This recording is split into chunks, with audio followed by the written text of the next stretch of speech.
Hi, welcome to Season 4 of Product Ops Podcast with me, Jirisha Nadaraju. This season, I'm joined by a special co-host and prior Season 1 guest, Dr. Kevin Sakamoto.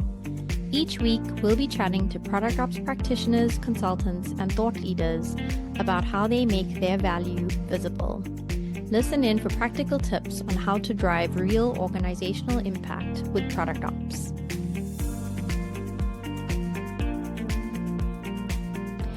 Christine, welcome back to Product Ops Podcast. We're so excited to have you on. How are you doing?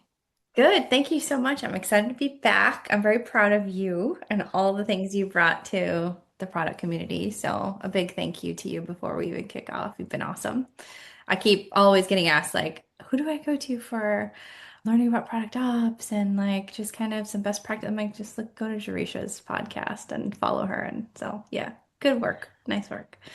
Thank you. Thank you for those kind words. And you do that all the time. You tag me in LinkedIn and you're such a big advocate both for myself and product ops in general. So we've already spoken about this, but you were one of the people who I listened to when you were on podcast talking about product ops. And so you really sort of influenced my view of product ops back then. So yeah, it's so great to know you. And we actually ended up meeting in person earlier this year in London, which was really I know. exciting.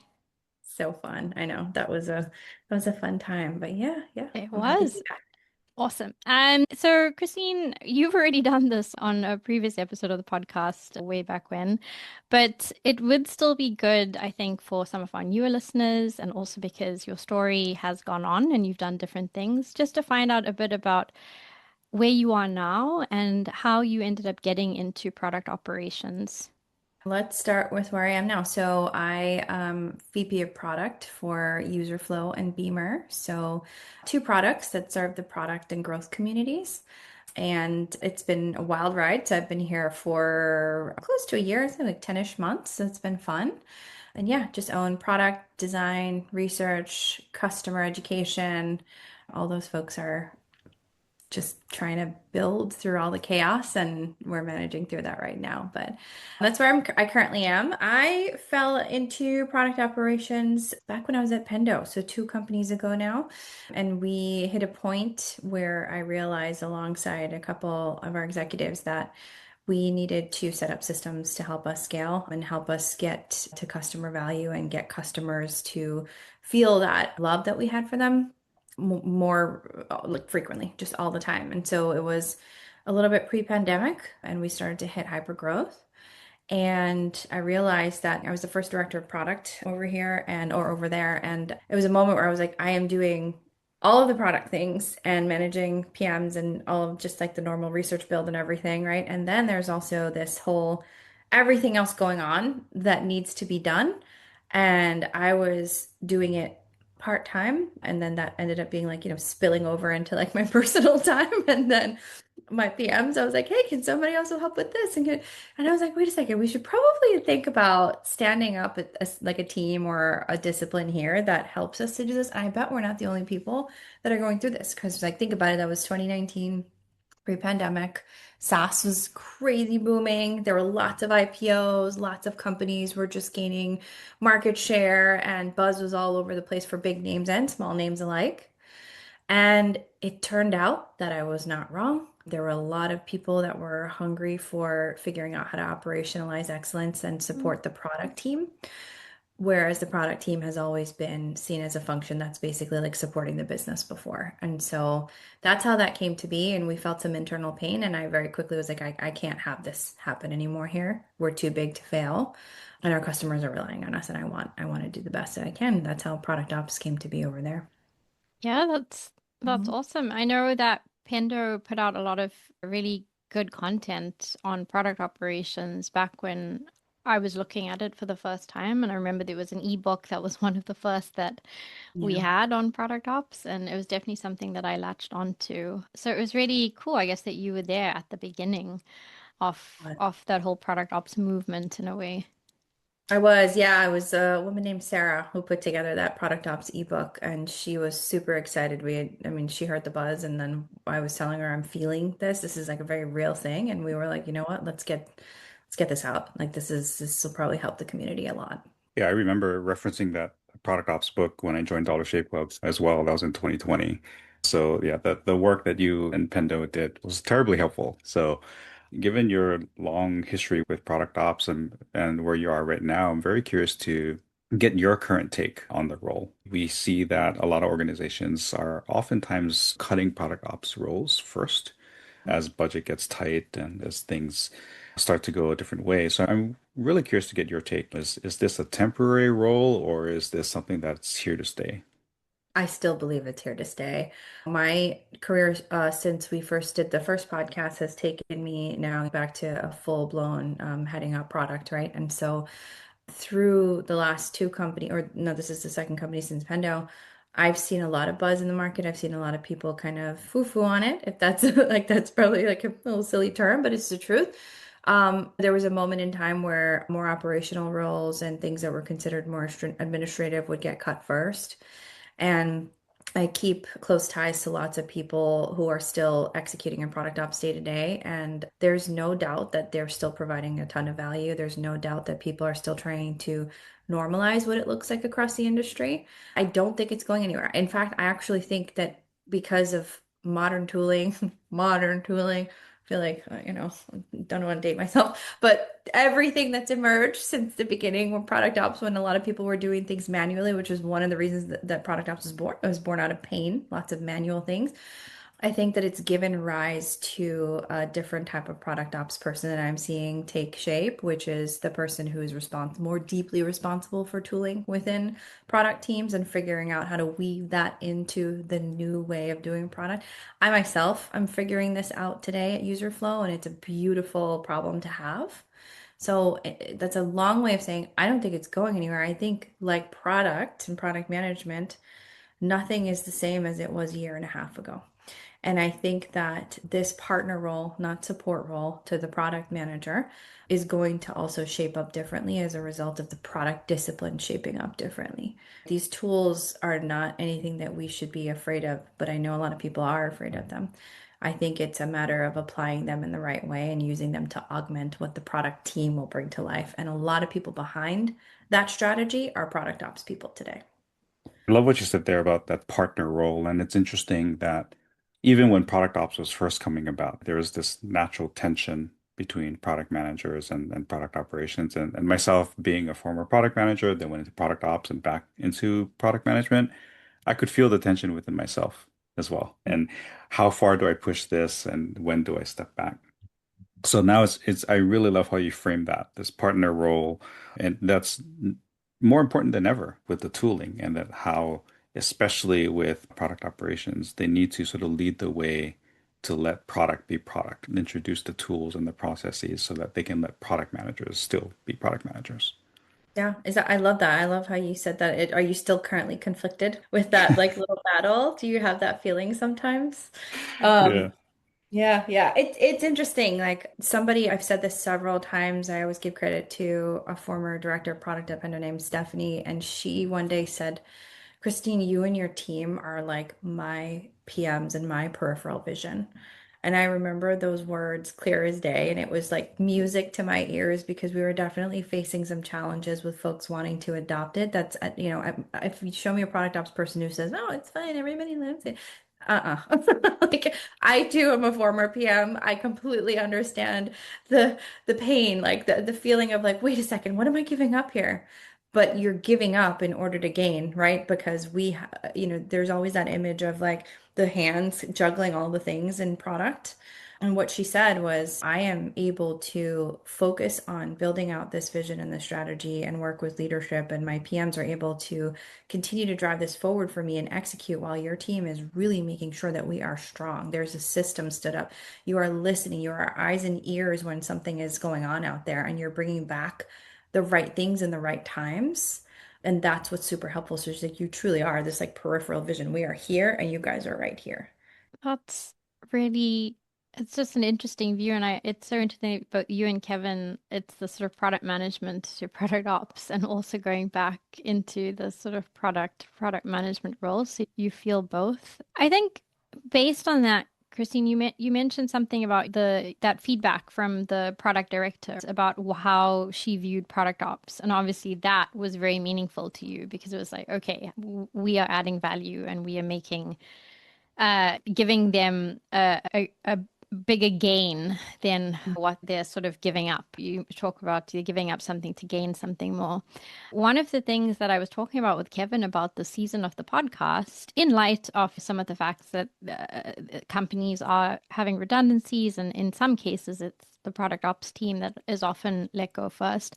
We were chatting about the fact that it's more important than ever for product ops teams to be able to make their value visible within organizations. And sometimes with product ops teams, we end up doing the busy work or the work that falls into the gaps, and you're constantly running and doing these things. And maybe it is helping, but it's not like strategically important, or that value isn't being made visible to the right people in the organization, or you're helping with stuff, but you're not getting that feedback and that response like you did in the case with, I think it was Stephanie that you mentioned. So th those are the kind of things you obviously want to have as a product ops team, especially in the current climate and environment.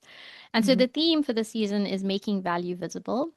And what we're doing with each guest is just speaking to them about potentially an example of work that they did in product ops that they found was really impactful and added value, and getting a sense of like what was the context, what did you do, how did it add value, and then sort of finding out a bit of like tips and advice for listeners given that. So we'd love to find out from you what is an example of work that you did that you felt was quite impactful. Yeah, I've got one that I think through a lot because there's the core of it that is never going to go away from product, and that is customer feedback. I'll talk you through it. And it's interesting. It's not something that I struggle with today. It's more like really trying to understand how this example I'm about to give you is going to play out given the new tools and new advancements in AI and tech that are available. So when I started Product Ops years ago, I had a smaller team, but the company was growing very quickly. And what I recognized that at every turn, because prior to doing that, I was the director for one of the products.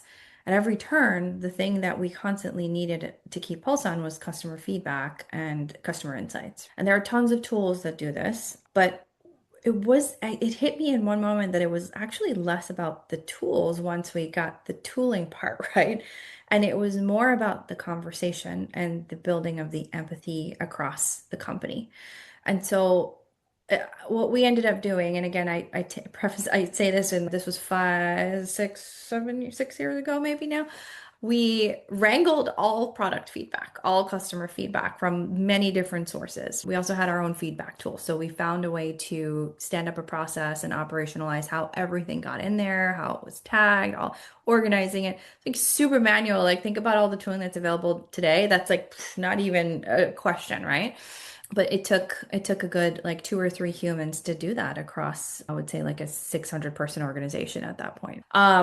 That was internal feedback, customer feedback, anything that we were getting that was filtered through Jira tickets, wherever we're finding feedback, not bugs. And then we pulled it all together and we said, okay, well, this is good because the product data, which is another process that we stood up, mostly supported a lot of the qualitative feedback that we were getting in.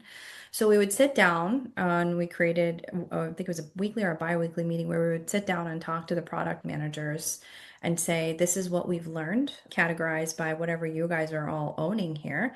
Let's talk about whether there can be like some short-term things or some long-term things that we want to put into our roadmap. So all of this was painstaking hard work that two or three humans ended up doing across disparate systems. And then what we found was no matter what we did, and we said, okay, like here's the top request, there was still just kind of like, oh man, yeah, you took care of that request, but like you didn't take care of this. And what we found was that customer success and sales were equally vocal about different things. And so what we ended up creating was this voice of customer program where we found advocates and champions across the company from each org And we help them understand the value of product feedback and how it fits into the customer, to the product development lifecycle. So we kind of gave them like a what's in it for them, like, hey, do you want to see this build? You're going to have to kind of like come along with us for this journey.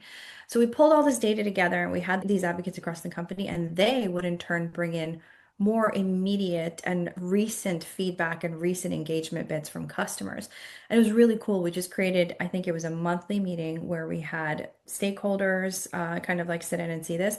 But we had these advocates and the product ops team presenting thematic insights, anything that we think could move the needle from an innovation perspective, anything that we think should just be table stakes from a current customer point of view. So you're serving both current customers and helping to reduce churn, and then also looking at new ways to innovate and kind of get ahead of market and gain more market share.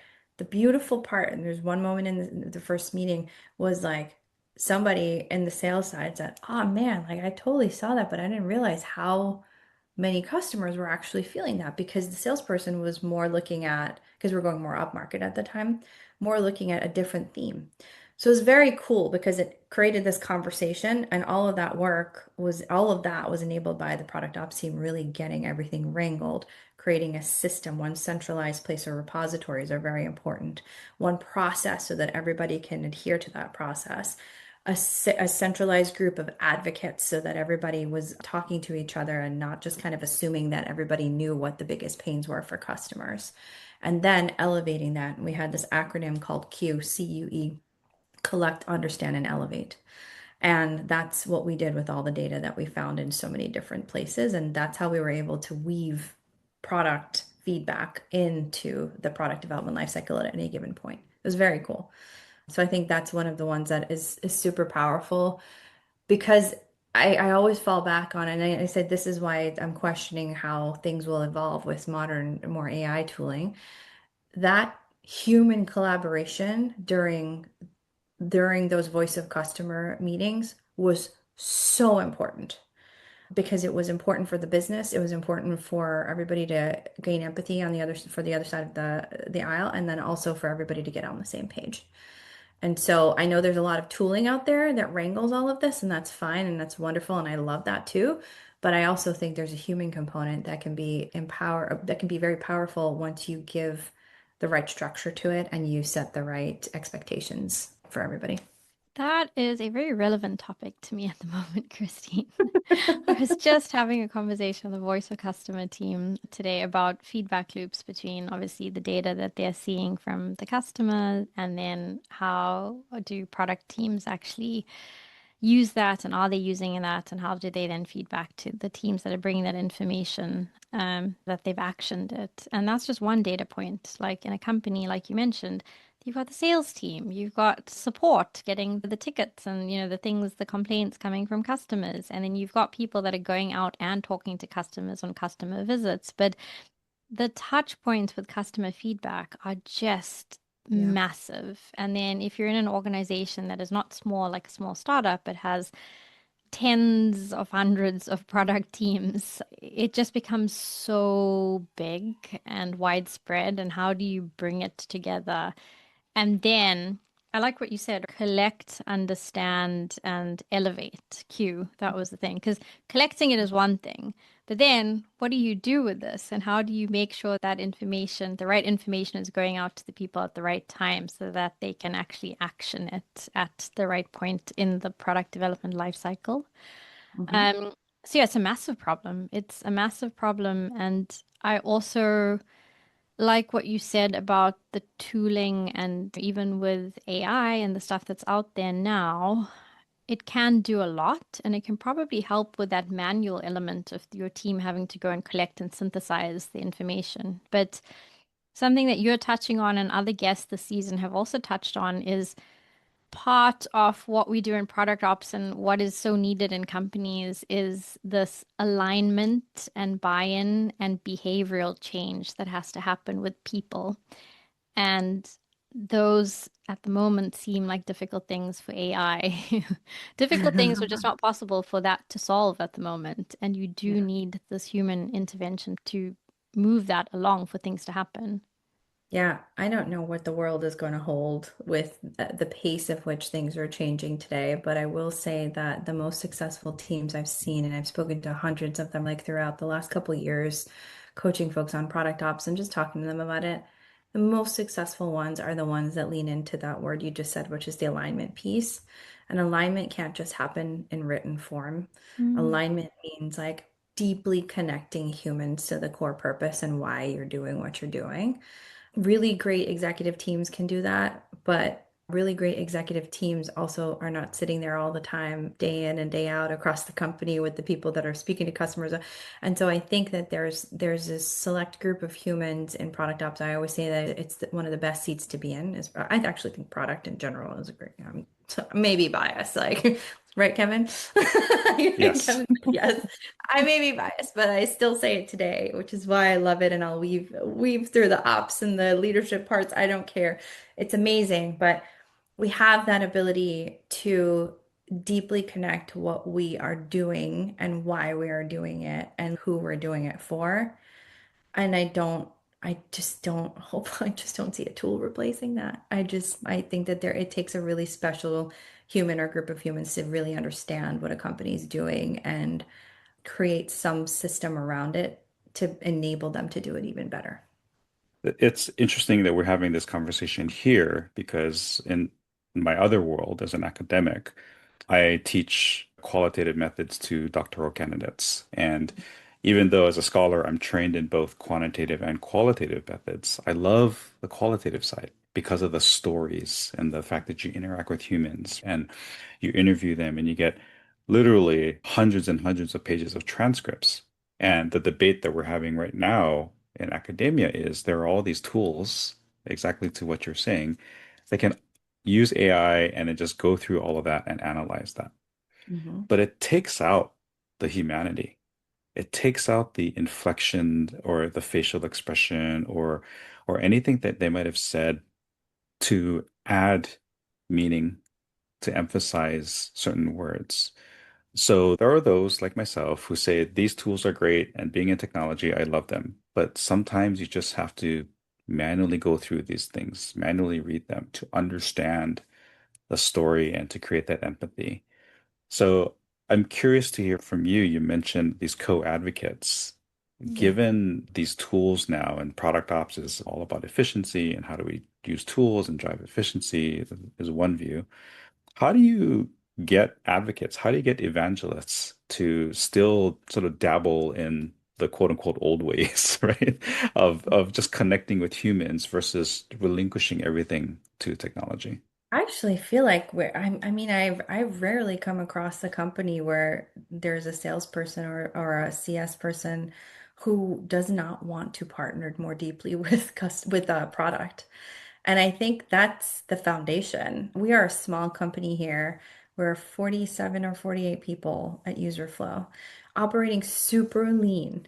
And we have a very tight go-to-market team, but every single one of them are like, bring it on, give me more. What can we do? Like, so I, I say that and I could be wrong. I just have yet to see when somebody's asked me like, how do you create these advocates? I'm like, I'm pretty sure you have them, right? Like at the very least, there's one or two of them because companies hopefully are not hiring people in who are truly just selling for the sake of like pushing product. It's more like selling when there's a mutual need and a mutual kind of like there's a problem, we have a solution type thing. And I think those people are very excited because it only makes them better. So there's the what's in it for them, right? Like that one, they're excited to get customer value understood. Two, they want to make the sale or they want to do the upsell or the renewal. And so there's a lot more in it for them when they're partnering with product a certain way. Some of the best advocates I had were on the CS side. And some I've actually seen a lot of CS folks transition over to product ops and help first with like voice of customer and standing up stuff like that because they felt so deeply this customer frustration and pain with things that could be solved in the product. So I don't know. I know you're probably hoping for a more like a different answer, maybe. I don't know, but I actually have not seen or heard anybody who says like I don't have a partner on the other side of the business who wants to help product make this better for our customers. So that's a pretty good thing. That's such a good point, Christine. And as you were saying that, I was just reflecting on like I've done product ops at three different organizations now, and they've been of different sizes. But in all of those organizations, one of the things that I've had to do or lean into is help strengthen this feedback loop between product and usually customer facing teams. And one of the things that happens though is you end up having these teams almost, there's almost always a level of friction or distrust that you get between product and sales, or sales and Mhm. product, or customer success or support. And not always, but I mean, I've seen this where the relationship, something's happened and one doesn't quite trust the other, or for various, or they don't understand each other. They work very differently. These are teams that are both trying to serve the customer, but they work in like a different way. And I think that causes some tension and friction. But yeah, when you're saying that now, I'm like, yeah, usually it's the customer facing teams that want to get more airtime or be able to talk to product. What I've seen though is that product or product managers are just so overwhelmed with everything that's going on that you've got these people knocking on the doors with information that they feel like is just not value adding or not specific enough to help the product manager at that point in time, that is just noise. Mhm. And so they don't open that door, but these people want to come in. Right. So how did you see that a bit, or how did you help Yeah. those advocates come to product in a way that product like allowed that to happen? Because that's That's usually the question. exactly, yeah, Yeah. that's exactly why the product ops team took that on, was because there was this sort of like gap in between. So it felt like you just said, they don't want to open the door. Some don't because they're like, oh, this is a lot for me to understand and figure out. But with some are also like, I just don't have time to open the door right now. And so the way I look at it is there's a product and then there's go to market on the side. And there's this space in the middle where there's all this stuff coming in and there's all this stuff coming out. And it's like, so maybe I'll take some of it. Maybe I'll understand some of it. Maybe, but there was no one cleaning that messy middle up. And there was no one actually putting like clarity to the chaos that happens in that middle. And that's where the beauty is. And that's how it was so accepted when we created this Voice of Customer program and had these advocate programs. We saw that when, so actually I'll give you an example. We're looking at a new market and we heard piecemeal, this is what these customers would want, this is what these customers would want, and we'd hear it like there was an executive meeting where it came up, or okay, there's an email that got forwarded and whatever. So it's like disparate and kind of like piecemeal. But this customer success manager was like, I'm telling you, like, this is where we should be going. And we just reached out and we said, hey, come and have a seat with us. It seems like you're super passionate about this. What else are you seeing out there and how are you collecting this information? He's like, I'm sending it all to you, but it does, I have a million of other things going on. And this is how we had this conversation with him. We said, would you be willing to kind of help us? We're going to organize chaos, but we want to get your perspective and go a little bit deeper with you to understand what's going on. Now, that little massaging of the information in the middle is allowing the product team to continue to do whatever they need to do, thinking about strategic priorities, but also allowing us to say this thing actually also ended up being a strategic initiative, which was great. And this person's voice was just not heard. And so when we were able to collaborate with them, it just took that one person, and then all of a sudden it was like there were SEs that were like, we can bring in the SE point of view, and there were salespeople who were like, we can do this and we can do that. So I think it just takes one strong case where everything gets organized, because what on the other side, the product team was like, I heard that before. I saw that. I even, to be quite transparent with you, the feature or the capabilities that were being requested came to me several times. I'm like, can somebody quantify this for me? Because I keep hearing this back and forth. And then I kind of left it at some point. So it's my long way of saying there's, again, like there's this messy middle. Somebody needs to bring clarity to the chaos. And when the product team is expected to continue to push all this product out, especially in a world today where everything is so rapid, right? We're not even doing the product development lifecycle the way we are anymore. It's super fast now. And then teams are selling at different speeds or trying to support, and PLG is still very heavy out there. There needs to be some sort of clarity happening in the middle. I Jadisha and I have like a running list of things we need to turn into stickers, and clarity to the chaos is one of those phrases I think we need to turn into stickers. But so I'm imagining that I love how you illustrate things and this messy middle, the clarity to the chaos. Are there, I'm guessing, some things that just don't make it out? And there are things that as a Yes. product manager, you just have to say no and deprioritize to. So, how do you handle that? Given all the chaos in the middle, how do you go about prioritizing which things do make it out of that chaos? Yeah. That's a great question, and one that I was gonna touch on earlier a little bit. So setting expectations to all participants in this program was a very important and very like like it just needed to be done. My team ran the voice of customer meetings, but what they asked of me was, can you in the beginning set the expectations each time we do this meeting? And so I would say, listen, we love each and every one of our customers. We want to gain more market share. We're bringing everybody together here because we're trying to find middle ground and do what's right for the business.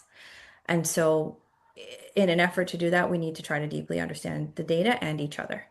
And so that was just like laying the ground, laying the message down. And I said, what's going to come up this meeting is one of three things.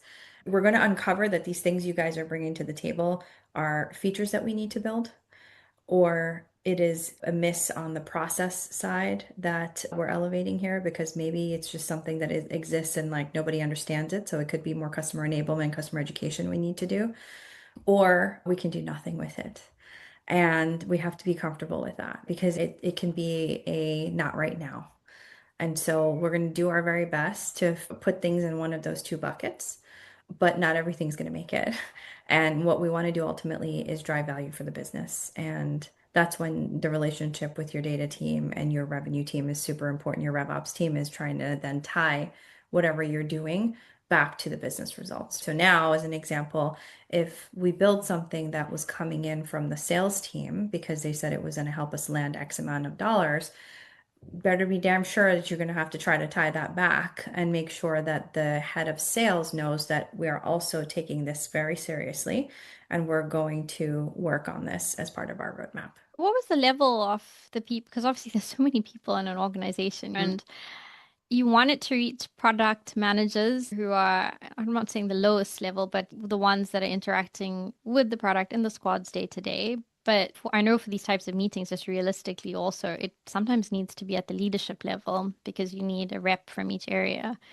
Did you think about that, Christine, or how did you pitch it? Like at what level to get the right stakeholders in that room? We did invite the head of sales, head of customer success, head of See, product. Yeah. yeah, yeah. So it was optional for them to join. The head of CS was always there. He was like, I'm always right here.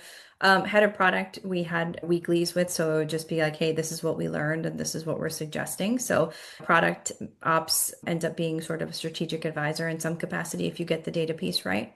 And so it was always like a, hey, we trust you guys, so like just bring the information back to us and Ah, we'll figure it out. And then sales is sales. Listen, like you got to respect the sales game. I think it was more actually what ended up happening was if we said this feels like something we do need to explore more, we would then work with our CPO and say, hey, can we get aligned, right? Like, can we bring leadership, all the right folks to the table to make sure that yeah. we're going to allocate resources accordingly? But they were all invited. It was very open, and then we would always share out the results as well at the end of it. Okay. And how did you know it was landing? Like that this was being appreciated, I guess, by I'm sure the stakeholders were excited, the customer facing ones, but also by the product team that they thought this was good. It was a peripheral vision comment. Yeah, I got the peripheral vision comment after we stood up the system to make sure that she had what she needed for her team, which was nice. And the product managers, we did this as well at my last company. Like they had absolutely, they were just not in any way not thinking product ops. Like it was just a constant, thank you for elevating this. Thanks for creating the system that kind of enabled this. And yeah, I think product ops, just like product management, is a job that goes unthanked a lot. And I think both parties thank each other so much because we mutually feel the pain of not being thanked. Like, and we mutually feel that pain. So it's like, I used to laugh because it'd be like, oh, thank you for creating this process. I'm like, this sounds so dorky. Or, thank you for taking me seriously, but it's the truth because you know that when something is ready and in product, like it's either okay, it's going to succeed or it's going to fail. And if it fails, it's your fault and you won't, and you're going to get hit for it. But if it wins, it's like sales and customer success is a win. And then you get, and it's like, okay, yeah, it's great. So I don't know. That's helpful, Jerisha, but it's always been in that instance when we created that program, the value was seen. I would say it took about 2 quarters to get it stood up, well oiled, understood, and then have the advocates also take it back to their managers and say like, hey, just want to show you what I've done, right? Do the advocates ever run into challenges? And if so, how do you handle that? Challenges in what way? In just being an advocate for product ops.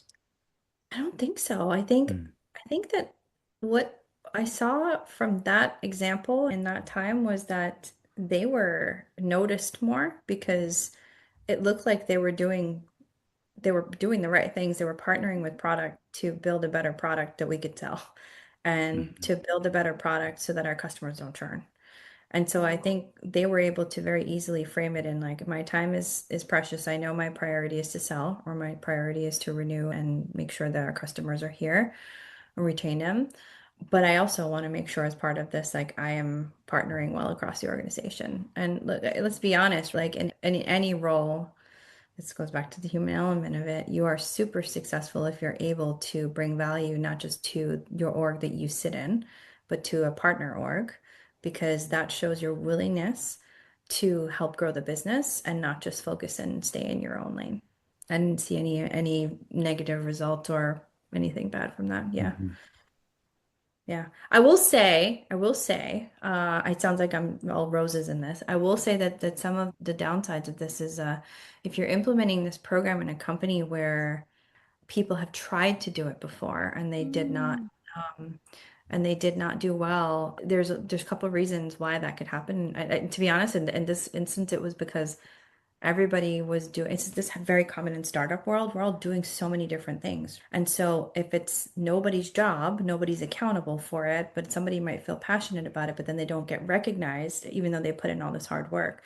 So you might get a couple jaded folks if it's a small company where somebody's given this a shot and it's not worked out. And this is one of the reasons a lot of companies formalize these types of roles, these ops roles, is because there's enough of this kind of work that will bring value to the organization and they feel enough pain to put a human towards it, right? If something is important enough, you need to put a human towards this thing and make it work, right? I will say, like, there was a time we had one SE and they were definitely one of the folks that was like, I don't think this is going to work. I said, that's completely fine, right? Like, it was a whole different, or any, I always tell people this with any process and anything you stand up for a company, you have to look at it 6 months ahead and then 6 months from where you came from because it's a different company at the pace of which people are going. Like today, it's probably a quarter, if that. And so I told them, I said, the world in which you operated and tried to do this in was less structured. We didn't have all these other things. You were responsible for other things. Give this a shot. And they were jaded and it was fine, but it still worked. It still worked. But you're going to face a couple people sometimes who are naysayers because, listen, like they've got priorities. They may have given it a shot and it didn't work out, or they just don't see the value in it because they do have that priority that they need to focus on, and that's okay too.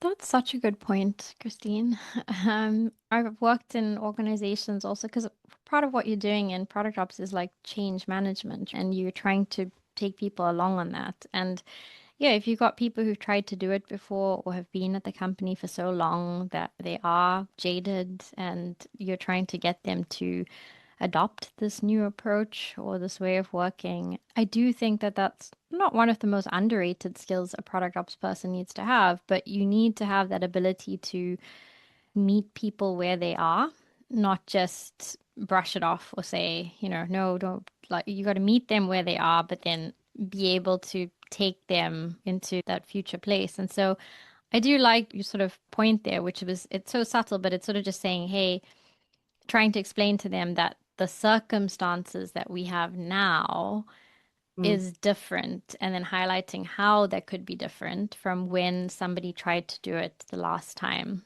And Mm. then getting them a bit like, okay, something is different and let's try. And that's a very subtle but good way of positioning things for the change. Yeah, I think that that's another that is a one of the things that product ops people get bad reps for is that the word process comes up so much and people Mm, think that the word process equals rigidity, and what you just said was absolutely true is meet people where they are. I always try to take the human like element out of the things when there's any sort of conflicting feelings or any sort of resistance. It's look at the current situation, look at the business needs, and look at where we need to go. And like, let's just work on how we get there. But the worst product ops people I've seen are the ones who are hell bent on process. And man, I've seen them. The best ones are the ones who are setting up guardrails and systems that are flexible so that when the company does grow, or sometimes if the company downsizes, they can find a way to help, again, put calm to the chaos because there's turmoil in these situations more quickly than if they've set up something so rigid that if they touch it, it's going to break. So they have to approach things with flexibility. The flexibility and that agility, malleability, whatever we want, adjective we want to use, seems to be sort of the running theme and part of, I think, what makes you particularly effective at your job, at what you do, because you understand the humanity of the role. Mhm. By saying that it's not about being the process police or anything like that, and being understand, as Jadisha was talking about, the scarring of those that have come before, and how do you address those particular needs? How you said earlier, if something is important enough that you'll put a human on it to recognize that there are just certain things that you just cannot automate, that you Mhm. need the lived experiences, that you need the perspectives of individuals to help contribute and sort of bring that clarity to the chaos. And in doing so, you're serving as that peripheral vision to your leadership so that they have the space to sort of focus and continue with that strategy. So, given all of that, that's a lot to juggle. That's a lot to balance. That's a lot to hold in your head, especially when it comes to the perspectives, the history, the experiences of individuals. Because I really want to underscore how much I respect you centering the human in all of this. So, what do you think is the hardest part, or what are some of the hardest things about being in your role and being in product ops? Mm. Before it was getting product managers comfortable with it. I don't think I'm hoping you good product ops people out there don't have that problem anymore because there's so much that they have to work. I myself as a product leader, I'm worrying about from a learning and change management and new tool adoption and wrapping my head around a new world in tech. The last thing I need to worry about is some of these things that I'm talking about. And so I'm hoping, and that's some advice for product managers listening, if you're struggling with embracing a product ops partner, don't. Like, and if you feel like they're walking on your line, just be very transparent and say, whoa, let's have a chat about this. Like, it's okay. It's okay to have those conversations. I wrote an article for product ops people when this whole thing was happening and people were panicking. Oh, they're taking my role. Product ops people need to talk about what they're not there to do just as much as what they're going to say they're going to do. So that was back then. I think, sorry, repeat the question. And now I've lost the question. Yeah, what do you think are what is the hardest part about being in product ops? About being in product ops, yes. Yeah. So today, I would say the hardest part is very similar to what's going on in product management. So, or sorry, in tech. So we are now in a space where there's tooling everywhere. I think that the beautiful thing that's happening right now is that anybody can build a product. The sad thing right now is that anybody can build a product, but they're not building a company. And what I would love to see is that the good product ops people are finding things that are long term for the business versus a short term solution that's going to be like something that they're adopting because it's the latest something. And I think those are the ones that'll come out on top. So it's kind of hard because there's an expectation that you need to know it all and you need to be able to teach everybody about all the things that are happening right now. And if you're responsible for tooling or you're responsible for how teams are embracing AI as an example, as a part of the product development changes or whatever.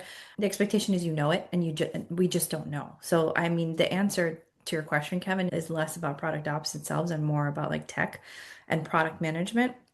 I think a lot of us are being expected to just know the answers and figure out for our businesses what the right thing is right now, considering all the changes that are happening around us.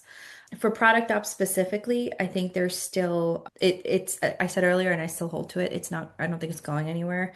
I think over the last 2 years proper, I've noticed a normalizing of some of the responsibilities of the role, which is nice. So a lot more centering around go-to-market process, documentation, collaboration with go-to-market teams, all of that stuff that is core to product ops, systems management. However, I think that there's still companies that are a little bit like they're resisting it just a little bit because they do think that a tool can take away or do what the product ops person is doing or is supposed to be doing. And again, the example I gave before, like there's a human component to a lot of what the product ops team does, a very good product ops team at an organization that respects it. And that's my answer for what they might be facing today. I also am seeing this in ops in general. Marketing ops is facing a very similar situation. Research ops, I mean, huge dip in a lot of the research ops roles out there. But for product ops, I do think something to watch is that product management is leading the way right now in how we build with AI responsibly and how we build ethically. And I think that product teams are now more than ever at the center of change for companies.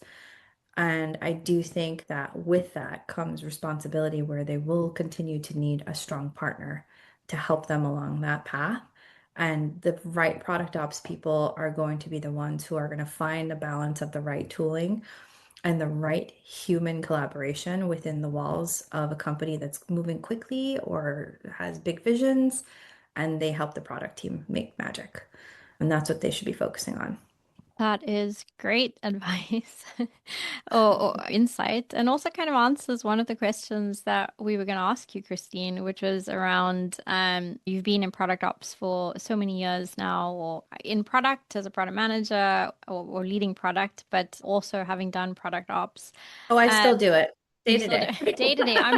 I am sure I'm you wear this that hat. close. Yeah. I'm this close to pulling that higher and be like, okay, I think we're ready. So sit tight. But yes. Yeah, yeah. I don't think you ever leave that hat once you've like worn it or walked in those shoes. But yeah, one of the things we're going to ask you is given when you started and knew about product ops and now, how has your view changed on this role, if anything? I feel like you've kind of answered it in what you just mentioned about how where you think product ops is going in terms of being that partner for product in the sort of AI tooling type world. Was there anything else you wanted to add on that? Um, let's see. Yeah, I would say in general, make sure you're not trusting AI to the point that you're trusting AI to do your job as a product ops person or as a product manager, to be Mm. honest with you. Like, make sure that you're using it to augment what you are doing and to support or to help you kind of understand more deeply some of the things that you're researching or what's possible. But don't ever look at it as a replacement for what you are supposed to be doing. And I think that will guide a lot of product ops and product teams, or it should guide a lot of product ops and product teams. Just be very careful and cautious what you're doing, because what's going to happen is we're all going to end up sounding very similar. We're all going to end up like it feels. I mean, I'm sure. Look, we all know it. We see things sometimes, and we're like that. We know where that came from. Like that looks like it was generated from GPT.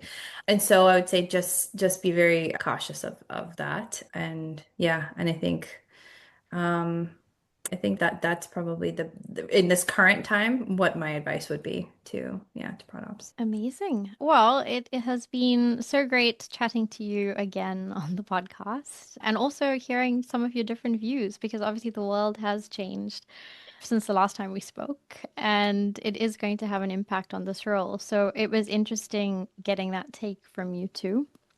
Thank you. It's funny, I was thinking while I was prepping for this that the first time we spoke, we talked about what my team did to, I think, pull together NPS responses and Mm. understand themes and everything. And it was manual effort that was done by product ops people to go in and manually categorize things and like theme it out. And the world has changed so much since then, where we can just run this through a product and then we can get all of this information synthesized for us in a matter of seconds, not even minutes. But again, I go back to, I always tell my team, make sure that you're checking through, make sure that you are really understanding and you're reading it, like you're not just using it and walking away. So again, I'll double click on what I just said as like that last bit of advice. Even though there are things available, just make sure that you're smart about how you're utilizing this stuff, because your customers at the end of the day are taking the time to provide valuable insights and information to you because they are feeling pain and they're asking you to solve it. And so don't ever walk away from that. But what a world of difference since you and I spoke before. And then now today I just click a button and it's like, here we go. Yeah. Yeah. It's amazing. Christine, if anybody wants to get in touch with you to pick your brain on any of these topics, what is the best way for them to do that? Yeah, they can go to LinkedIn. I also have theproductheart.com as a blog, so you can always check out stuff there. But LinkedIn is probably the best way to connect and drop me a note, ask any questions. Amazing. We will add in a link to your blog in the show notes for sure. So, yeah, I do recall you've written like some articles in the past that have been there. And I guess when you get the time to synthesize your thoughts, you put it out there, which is always useful to read. Yeah, thank you. Yeah, it's been a while. I got to get back to writing a little bit. Yeah. Okay, thank you very much. Thank you Thank so you. much. Thank you. If you've enjoyed this episode, please remember to rate, follow, and subscribe to Product Ops Podcast across our channels, including Substack. Even better, share it with your friends and colleagues in Product Ops, as that helps others find it. Thanks, and take care.